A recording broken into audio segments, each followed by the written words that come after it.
Buenas noches.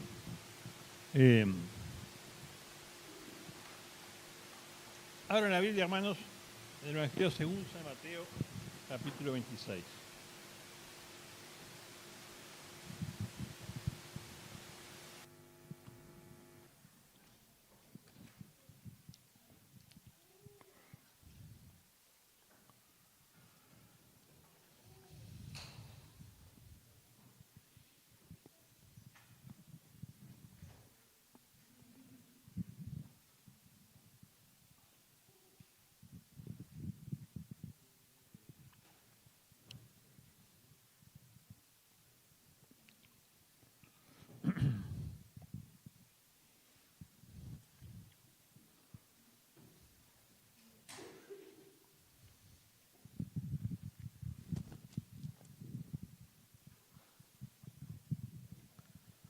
Dice así la palabra de Dios. Evangelio según San Mateo, capítulo 26, versículo 36 a 46, vamos a leer.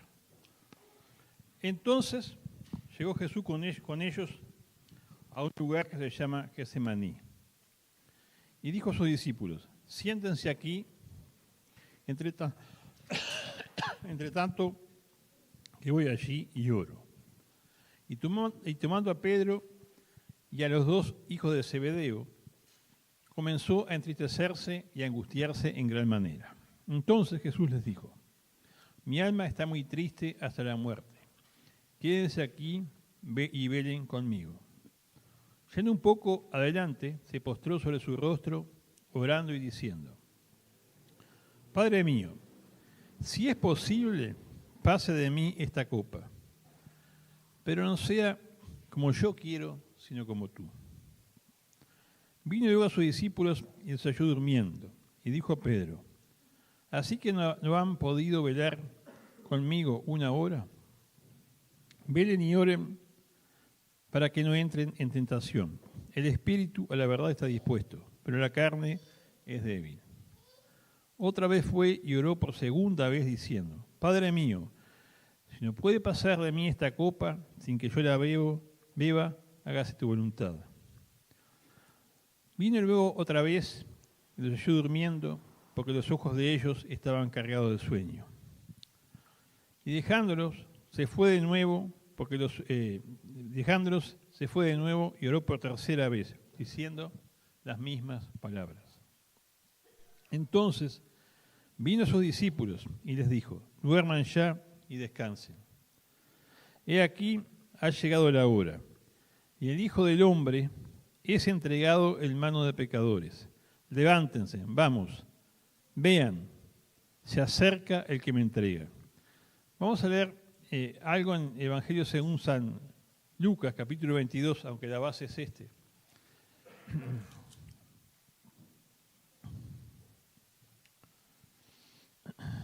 Lucas 22, que dice,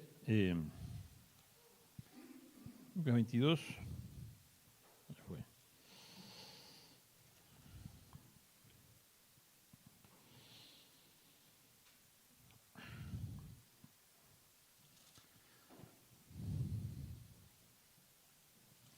Versículo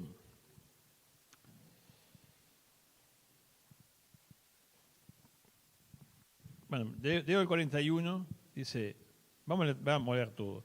Se acercó a ellos, apartó de ellos a distancia como de un tiro de piedra, y puesto de rodillas oró, diciendo: Padre, si quieres, pasa de mí esta copa, pero no se haga mi voluntad sino la tuya. Entonces se le apareció un ángel del cielo para fortalecerlo. Lleno de angustia, oraba más intensamente, y era su sudor como grandes gotas de sangre, que caían hasta la tierra. Cuando se levantó de la oración, fue a sus discípulos y los halló durmiendo a causa de la tristeza, y les dijo: ¿por qué duermen? Levántense, oren, para que no entren en tentación. Te damos gracias, Padre, por tu palabra, por esta porción tan importante de tu palabra, Señor. Te pedimos que el Espíritu Santo nos lleve a contemplar a Cristo, a entender un poco, Señor, lo que pasó allí en ese huerto, lo que pasó en el alma de tu Hijo, Señor, y el significado y la aplicación que tiene para nuestras vidas, y que todo esto te honra a ti y lo glorifica a Él. En el nombre de Cristo, amén.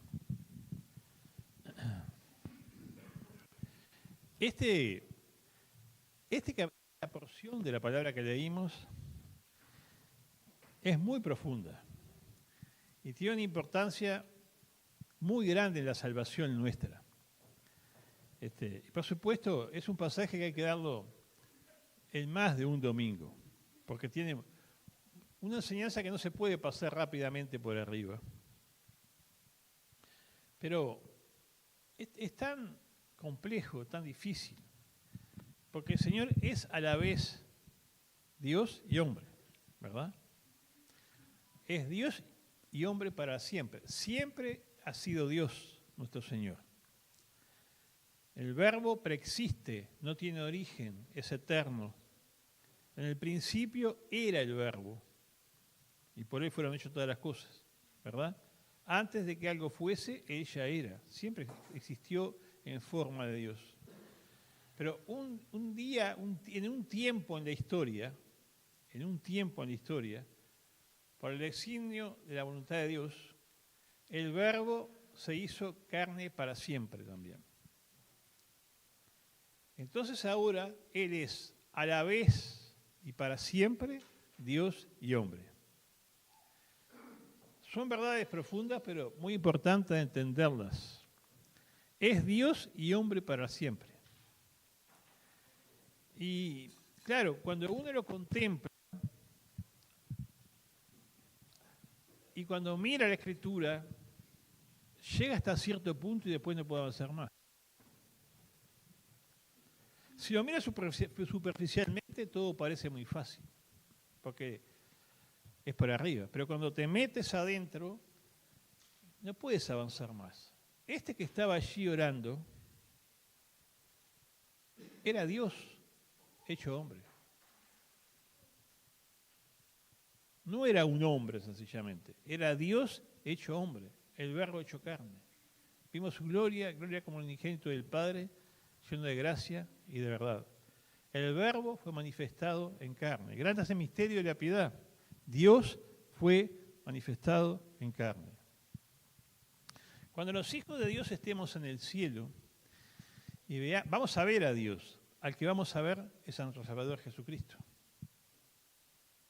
Vas a ver a Dios y a Jesús vas a ver, que es Dios hecho hombre.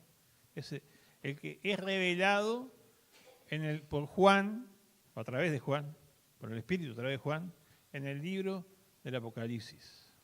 Dios hecho hombre. Entonces, cuando uno lo ve a Él,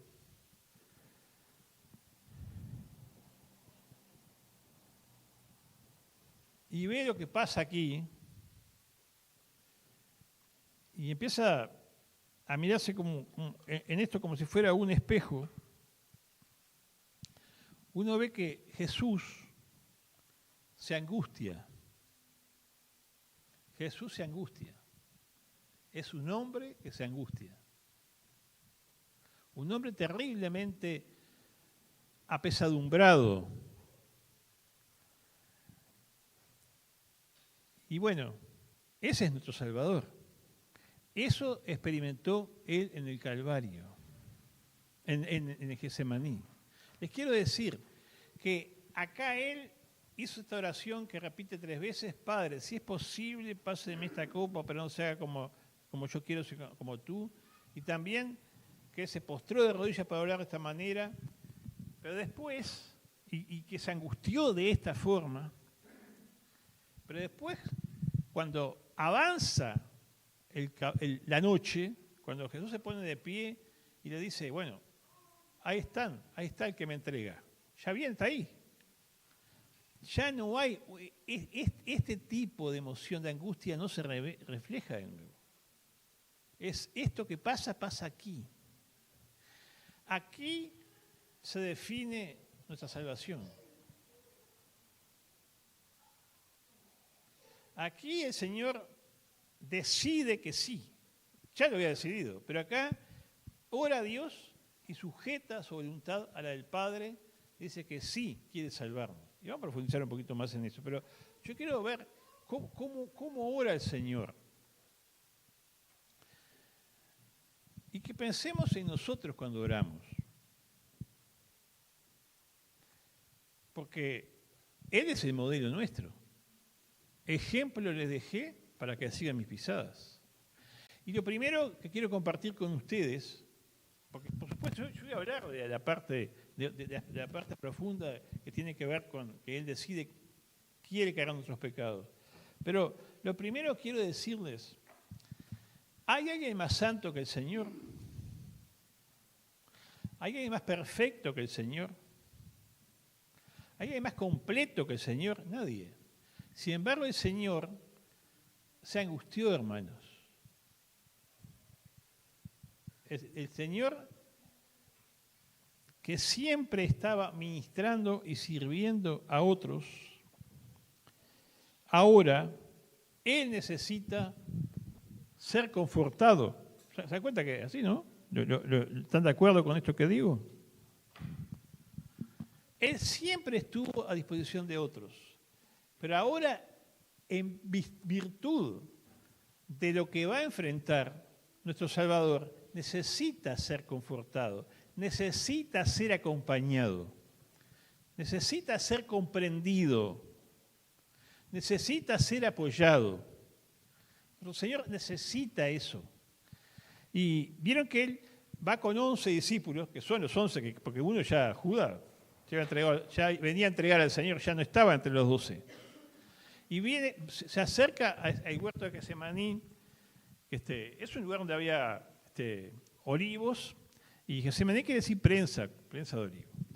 Se acerca ahí, y vieron que vienen los 11, pero 8 quedan en un lugar, y los tres íntimos, ¿verdad? Pedro, Juan y Jacobo van con él, se acercan. Hasta cierto punto van con él, porque después se acerca, se aleja unos metros, no sé cuánto será un tiro de piedra, pero cerca, ¿verdad? Y ahí él queda solo. Pero él quiere que ellos oren, que velen. Les pide que velen. ¿Por qué les pedirá que velen? Porque necesita su compañía, necesita que ellos velen. ¿Se dan cuenta? El estado emocional del Señor, Dios hecho hombre. Es Dios y hombre, sigue siéndolo. Pero lo que viene es tan duro, tan difícil, tan negro, tan oscuro, que necesita que velen. Y ellos no velan. No velan. Están tan confundidos, entristecidos, tan lejos de darse cuenta de lo que está pasando, que no velan, el Señor está solo. Y yo quiero decir, hermanos, porque Él es nuestro, Él es en quién nos reflejamos, en quién nos miramos nosotros. Es nuestro modelo. Y quiero decir, hermano, Él se sintió solo. ¿Tú nunca te has sentido solo? ¿Nunca has sentido la necesidad imperiosa de que otros te apoyen, estén contigo? Es humano eso. Lo que pasa es que a veces en nuestras culturas, o siempre ha sido así capaz, precisamos que no, nosotros tenemos que ser suficientes, no podemos ser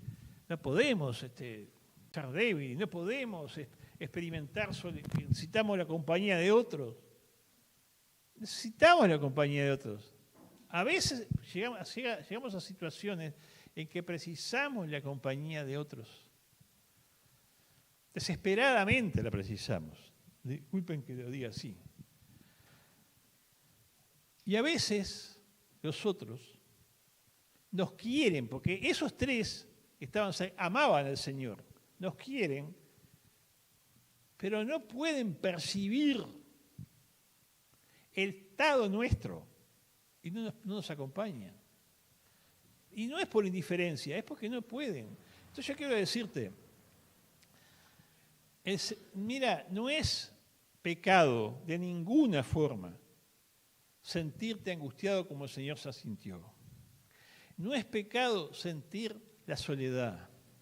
No es pecado sentir que lo que está pasando o está por pasar es tan pesado que te parece que es tremendo. Y a ti te parece, y a mí me parece que no lo vamos a poder soportar. Que es tan pesado que necesitamos que otros nos acompañen. Y capaz que no encontramos quienes nos acompañen. A veces podemos estar con personas, pero no lo entienden. Eso puede pasarnos. ¿Me explico? Puede pasarnos. Y allí estaba el Señor, ¿verdad? Dice que sudó como grandes gotas de sangre. No sé si noté por aquí la palabra médica, que dice, no la dice en Mateo, la dice en Lucas, no sé si la copié, pero es una, digamos, debido al estrés ocasionado por la emoción, acá como yo puse así. Dice, suda sangre, dice que eso se llama hematohidrosis, que ocurre algunas veces en algunas personas cuando hay un gran estrés. ¿Verdad lo que le pasó al Señor? Tenía estrés anímico tan grande que sudó como grandes gotas de sangre. Nuestro Señor, en vista de lo que implicaba nuestra salvación, tuvo un estrés anímico tan grande que sudó como grandes gotas de sangre. O sea, se rompen los vasos sanguíneos y se suda sangre. ¿Vieron cómo el Señor cuando oraba, dice que oraba se arrodilló como sobre su rostro? No sabe si estaba extendido en tierra, clamando a Dios. No era una oración superficial. Tremendo eso. Y el Señor, en estas tres oraciones, en estas tres veces que ora siempre lo mismo, ¿verdad? Ora, Padre, si es posible, pasa de mí esta copa. Pero no se haga como yo quiera, sino como tú quieres. Él somete su voluntad ahí. Y saben que esto es muy importante desde el punto de vista doctrinal, porque Jesús es el segundo Adán, ¿saben? El primer Adán, el que Dios creó,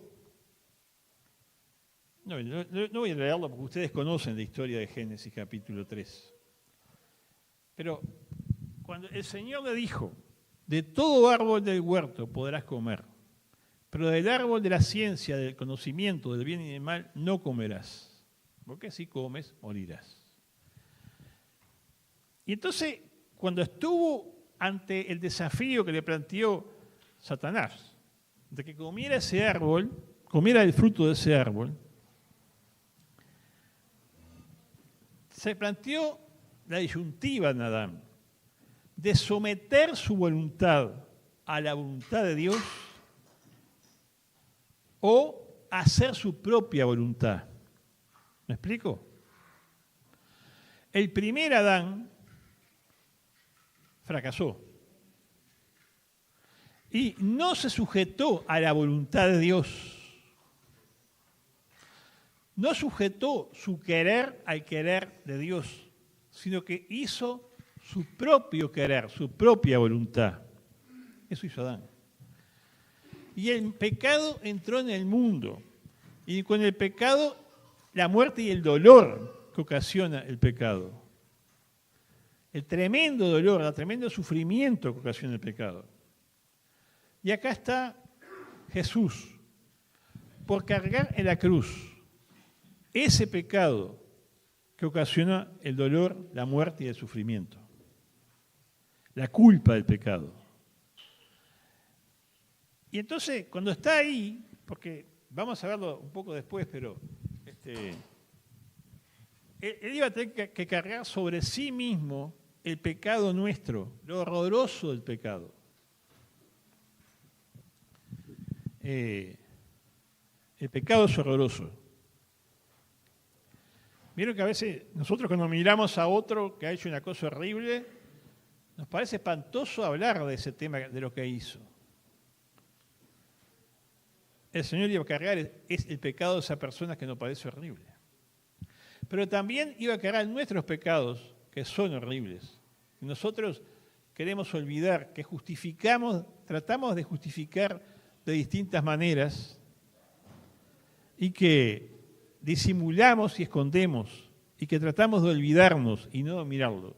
El Señor iba a cargar eso tan feo, iba a cargar el pecado del mundo. Tus pecados, eso era, le iba a cargar a alguien que es santo, santo, santo.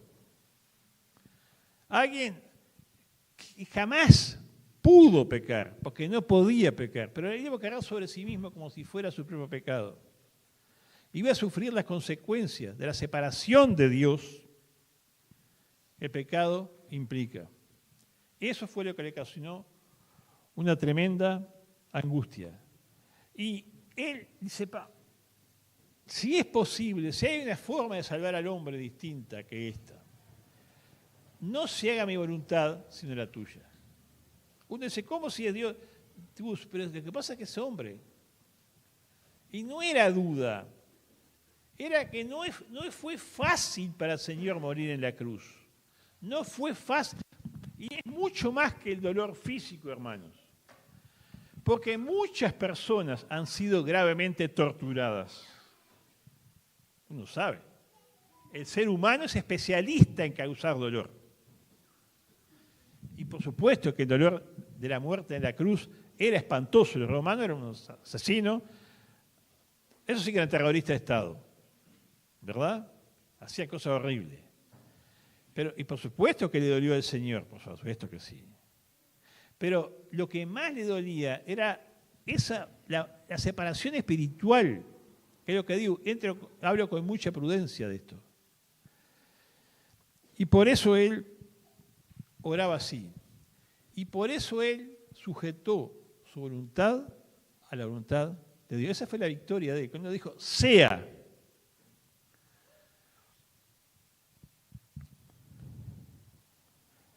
El propósito de su oración, como tiene que ser el propósito de la oración nuestra, no es cambiar la voluntad de Dios, sino que el propósito de la oración nuestra tiene que ser el que pasó en Jesús. Que la oración lo cambió a Él, para que diga sí. Él le dijo amén a Dios. Señor, hágase tu voluntad y no la mía. Tremendo, ¿verdad? Una cosa impresionante lo que el Señor hizo.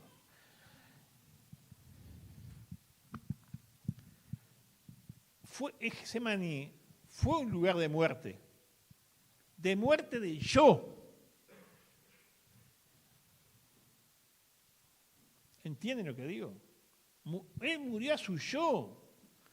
O sea, no, lo mío no, lo tuyo, Señor, aunque implique un tremendo dolor, ¿verdad?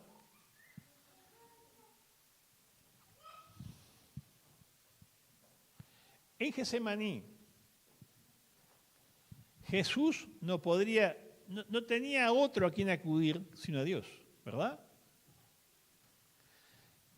¿A quién más podía acudir? Los amigos no podían ayudarlo. Él acudió al único que podía escucharlo y ayudarlo, que era el Padre, Dios. Un predicador dice, Getsemaní, un lugar donde no se puede ir a otro lugar que no sea Dios. Getsemaní, un lugar a donde no se puede ir a otro lugar que no sea Dios. Y él fue a ese lugar. Y fue oído, dice, a causa de su temor reverente. Dice, ¿cómo no fue oído? Sí, fue oído. Fue oído y fue confortado por un ángel. Pero la respuesta fue, sigue adelante con el plan que tenemos delante de la fundación del mundo de salvar al hombre de esta forma.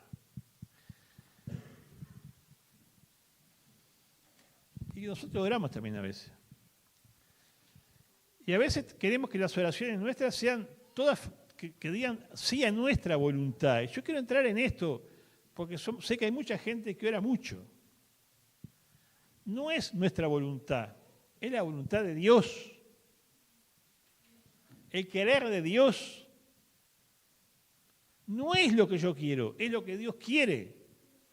Y el Señor, ejemplo nos dejó para que sigamos sus pisadas. Él es fiel sacerdote, un sacerdote que se puede compadecer de nosotros, porque fue probado, tentado en todo, pero sin pecado. Y Él estuvo en ese punto. Y Él quiere que nosotros aprendamos a quebrantar, a sujetar nuestra voluntad, como Él la sujetó. ¿Entendemos esto? Dios nunca nos pide algo que Él no haya hecho. Jesús no nos pide nada que Él mismo no haya hecho. Gloria a Dios. Bendito sea. Él no nos pide cosas, no nos pide que pasemos por caminos por los que Él no pasó. Él pasó por ese camino para abrirnos un camino a nosotros. El camino para nosotros no es el camino del egocentrismo, del yo. Es el camino del sacrificio, de la muerte a nosotros mismos para vivir para Dios. Comprendemos, ¿no? A veces decimos tan rápido. El Señor le dijo a varios, dijo a uno que quería seguirlo, le dijo, si quieres seguirme, niégate a ti mismo. El que quiera ser mi discípulo, niéguese a sí mismo, tome su cruz y sígame. ¿Entienden lo que quiere decir tomar la cruz, no? Es lo que el Señor estaba viendo. Morir a sí mismo. Lo más grande y lo más maravilloso es morir a nosotros mismos para que Cristo sea en nosotros. Como Pablo lo experimentó. No ya yo, más Cristo en mí. Pero claro, nosotros a veces queremos tener un cristianismo egocéntrico. Y tenemos oraciones egocéntricas. Y hasta podemos ministrar nuestros dones y talentos en forma egocéntrica. Puede pasar eso, queridos, puede pasar eso. Y que el centro somos nosotros. Pero el Señor quiere llevarnos a ese punto de que nosotros hagamos como el Señor hizo. Me explico lo que digo, ¿no? Pablo lo sabía muy bien. Yo busqué algunas escrituras. Una es Filipenses capítulo 3, versículos 7 al 14. Vieron que yo les dije, no voy a terminar con el tema hoy, ni voy a ser muy largo tampoco. Filipenses 3, 7 dice así.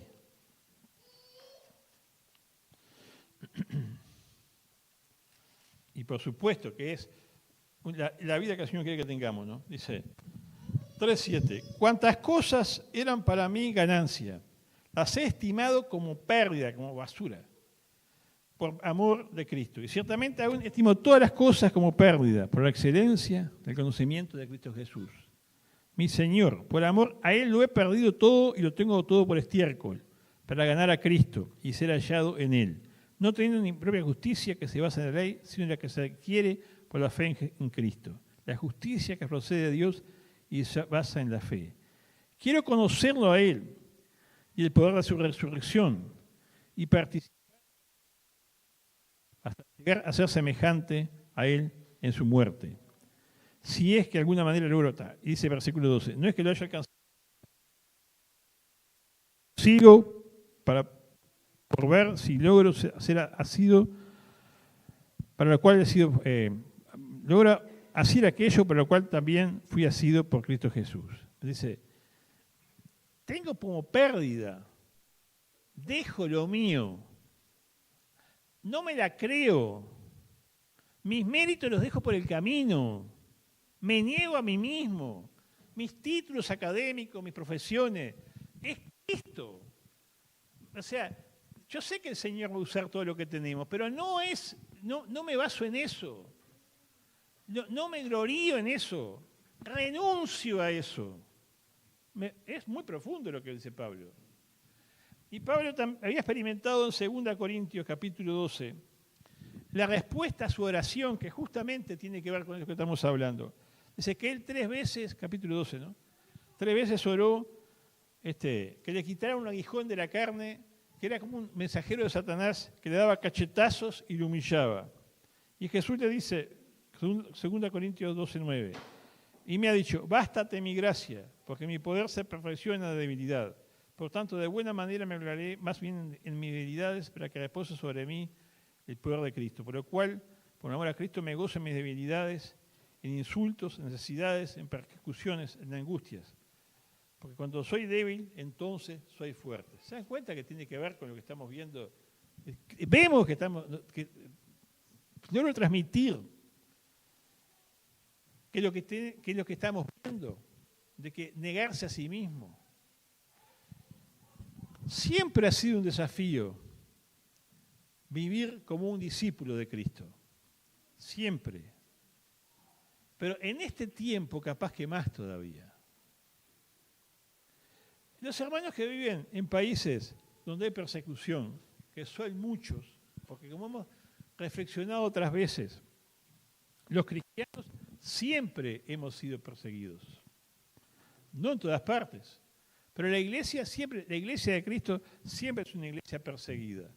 Algunos me dirán, en Rocha no, gloria a Dios, en Uruguay no, gloria a Dios, pero en otras partes sí. Hay millones de creyentes en el mundo que sufren persecución. Siempre persecución, siempre. En algunos lugares feroz, realmente feroz. Uno oye cada historia que le dan ganas de cerrar los libros o de apagar el informe porque no resiste escuchar o ver. Cuando uno se da cuenta que eso es real, realmente da miedo, ¿verdad? Pero pasa. Y esa gente tiene que justamente tomar estas decisiones, ¿verdad? Señor, no se haga mi voluntad, sino la tuya. Y a veces la voluntad de Dios es que entregues tu vida y muchas cosas más. Muchas cosas más se entregan a veces. Por amor a Cristo, por Cristo, por Dios, por ganar a Cristo. El Señor ganó la batalla que Adán había perdido en el huerto de Edén. Por eso es tan importante. Cuando Él se levanta de ahí, está totalmente decidido. Vamos a ver el hermano que lo estudie en los próximos domingos. Que se levanta y dice, ya vienen. Y como dijo, no sé, Eduardo Jorge, Él siempre era el dueño de la situación. Es el rey, el centro de todas las cosas, el que decide. Dice que vienen y saca la espada Pedro, le corta la oreja a uno y eso dice, no. Si yo quisiera, legiones de ángeles me mandaría el Padre. Pero ¿cómo se cumpliría la voluntad? ¿Verdad? ¿Cómo se cumpliría la profecía? ¿Cómo se cumpliría la profecía? Dice el Señor. ¿Ya? ¿Entienden? Ese tiempo de Getsemaní pasó. La decisión estaba tomada. Y el Señor sigue adelante. Pone su rostro como un pedernal. Y va a la cruz y entrega su vida de la forma tremenda que la entregó por nosotros. Y carga nuestro pecado allí y nos salva de esa forma. ¿Verdad? Pero quiero dejarles esta reflexión. Es Dios y hombre a la vez. Y uno entra con temor, con pies descalzos, como dice, temblando al alma de nuestro Salvador. El alma de nuestro Salvador acá se abre. Y uno se inclina, se arrodilla. Porque ve el sufrimiento, la angustia que pasó por nosotros. Se angustió por nosotros. Tremendamente se angustió. El Señor sufrió desde ahí tremendamente y dijo, sí, hágase la voluntad del Padre, que no es condenar, que es salvarnos. Quiso salvarnos. Y 3 veces le dijo, sí, tienes que ir a la cruz, sí, tienes que ir, y voy. Voy, sí, Padre, lo voy a hacer, me voy a entregar por ellos. Voy a sufrir por ellos, voy a llevar su pecado. Tremendo el Señor. Tremenda la decisión, pero la decisión difícil que tomó por nosotros. ¿Verdad? Tremendo. Cuando uno ve esas cosas, se postra delante del Señor. Se inclina en adoración, ¿verdad? Viendo la angustia que tuvo que pasar. Y te dejo la reflexión que te decía hoy. Querido, nosotros también pasamos por angustias. Y aunque no eres espiritual si te angustia, no eres espiritual si a veces le dices al Padre, Señor, ¿puedes cambiar esto? Eres espiritual. Eres espiritual. Lo eres. Pero eres un hombre, un ser humano, como Cristo lo fue, lo es. Y si Él se angustió, ¿qué no vamos a angustiar nosotros? Pero cuando nos pasan esas cosas, tenemos que ir al único lugar que se puede ir, que es a Dios. ¿Verdad? A veces los amigos, los compañeros, los íntimos, los que nos quieren, no llegan, pero Dios siempre llega. Y recuerden, hermanos, no es mi voluntad, sino la de Dios. Muchas veces Dios nos concede nuestras peticiones porque son su voluntad. Pero muchas veces la voluntad de Dios es distinta a lo que nosotros queremos. Distinta a lo que nosotros queremos. Y ahí la victoria es que no es que Dios cumpla nuestro deseo, sino que al levantarnos de haber orado, nuestra voluntad se haya rendido y hayamos cambiado nosotros y seamos capaces de adaptar, de acomodar, de amoldar, de desear que se haga la voluntad de Dios en nuestras vidas. ¿Me explico lo que digo? Creo que sí, ¿verdad? El Señor murió para librarnos de nuestra vana manera de vivir, para librarnos de nuestro yo, de nosotros mismos, para llevarnos nuevamente a depender de Dios y ser guiados por Dios y ser controlados por Dios. Y es un acto de nuestra voluntad que eso se cumpla. Si Dios quiere, hermanos, el próximo domingo leemos nuevamente este pasaje y con la ayuda de Dios tratamos de ver a Cristo y de ver otras cosas maravillosas que se reflejan aquí en nuestro Salvador. Que Dios bendiga su palabra.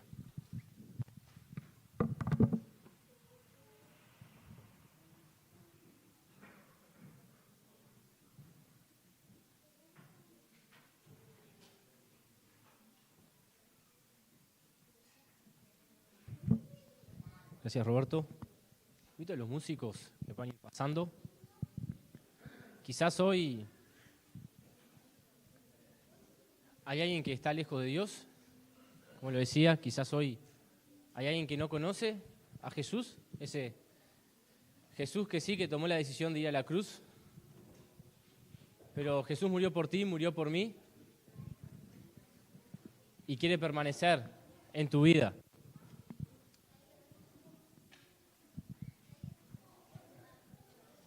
Qué bueno que vamos a entender el mensaje que hoy transmitió Roberto, pero es el mensaje de la Biblia, el mensaje de los evangelios. De tal manera me amó. Los invito a ponerse de pie para cantar esta canción. Y que así como Jesús decidió ir a la cruz, hoy es tu decisión poder acercarte a Él si estás lejos. Que hoy pueda ser ese día.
Gracias, Padre, porque Jesús murió por nosotros.